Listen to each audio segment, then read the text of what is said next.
Alright, boys and girls, I'm here to review the Godzilla 3D Blu-ray. I love this Blu-ray. I love this movie. I love everything about Godzilla 3D and Godzilla in general, okay? So let's get it started with the 3D disc. Now, of course, I don't have a 3D television, so I had to go to my friend's house, like, hey, can I borrow your TV for a minute? I want to look at the picture quality and the 3D of my Blu-ray. Awesome friend he is, been my friend since we were little, says, okay, went over there, fuck. This 3D Blu-ray is awesome. I love it. I loved it, loved it, man. It was so crisp, so clean. And the way his stuff pops out at you, like, not all of it, but like certain stuff will pop out at you, that was great. I love it. And plus, he loves the movie. He never seen it. So it was a good way for him to watch the movie. So yeah, within the span of 24 hours, I watched this movie 3 times. The regular Blu-ray looks good, of course. It's a movie from 2014, so of course it's going to look fucking awesome. Man, okay. Now for the special features. We got a special feature called Operation Lucky Dragon, which is basically a short intro to the intro of the movie of how they nuked Godzilla in the back in '54, but of course it didn't work because he shows back up, and that was interesting. It's like a 5-minute little promo to how the beginning of the movie and how Godzilla comes up and it gets bombed begins. So yeah, that was a nice little look, and I like the way it's documented. It's documented like scratchy like style, with like the man sounding like he was coming back from the 50s. That was cool. The next one we have Monarch, the Muto file, which goes inside of what the Mutos are. And essentially the Mutos are back parasites from Godzilla. So I'm guessing when Godzilla got nuked the first time, pieces of him fell off, and I guess the Godzilla got knocked out by that blast for nearly 60 years. But anyway, by that happening, I believe those little parasites mutated into the spores that we see in the movie. Because when I look at the spores now, they are shaped and scaled like Godzilla's skin. And then once you get a good look at the Mutos now, they do kind of look like Godzilla, but with a mutated face. So, wow. So basically Godzilla is fighting parts of himself in an ironic sense. That's very interesting. That is very interesting to learn, and it's cool. And then you got the Godzilla Revelation, which is like the aftermath of what happened after the end of the movie when Godzilla goes back in the ocean. And of course another guy is commenting on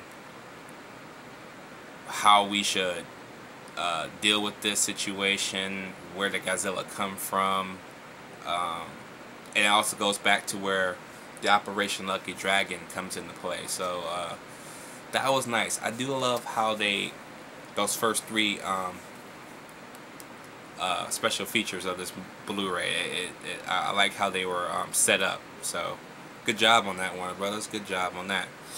Then you got the Monarch Declassified, which is basically the making of Godzilla in a way, and how they wanted Godzilla to look and stuff like that. That was pretty cool. I loved that one. That was nice. Let me see something. Okay. So yeah. That was interesting. And I like how they did make Godzilla look in the long run and stuff like that. The legendary Godzilla, however, of course, deals with not only, of course, Godzilla and the monsters. It also shows the force of nature of Godzilla, and I do like how they got every little skin texture of his face down to the part where his neck breathes. You know, Godzilla breathes through his nose, so that his face and stuff. It's awesome. It's awesome. And then you got a whole new level of destruction, which of course is the destruction of everything that goes on in this movie. And I like the fact that they go on realistic environments, destroy all the little destruction all around the base of the where they're shooting, and then of course the CGI and most of the other stuff around them. That's cool. It saves budget. They used the budget for the monsters, which I was hoping they would do, and they did it well. So that's good. And then we get into the Halo jump basically, and that basically is how they shot them jumping out of the airplane into San Francisco. And basically, that whole scene is basically them jumping into hell, which is interesting. I like that. Then you got the ancient enemy of the Mutos. Give you a little bit more backstory on the Mutos.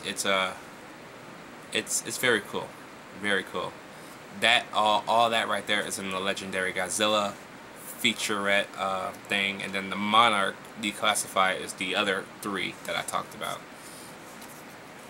All in all, though, this Blu-ray is well worth your money. I suggest you all go out and get it. It is very good. The 3D disc is awesome, of course. I always sell my DVD, so I don't need the DVD. So, of course, I got this movie like for half the price I originally paid for, because I sold the DVD, because I'm being smart like that. But, yeah. All in all, I'm going to give Godzilla 3D Blu-ray an A+. Because you got 2 hours and 3 minutes of this movie, of course, and then you got maybe over an hour and 10 minutes of features. So you're probably looking at a good 3 hours and 3 hours and 13 minutes of featurettes. So, not featurettes. 3 hours and 13 minutes of content on this Blu-ray. So, yeah, that is well worth it. So let me know what you guys think about the Godzilla Blu-ray down below. And I'll catch you guys later.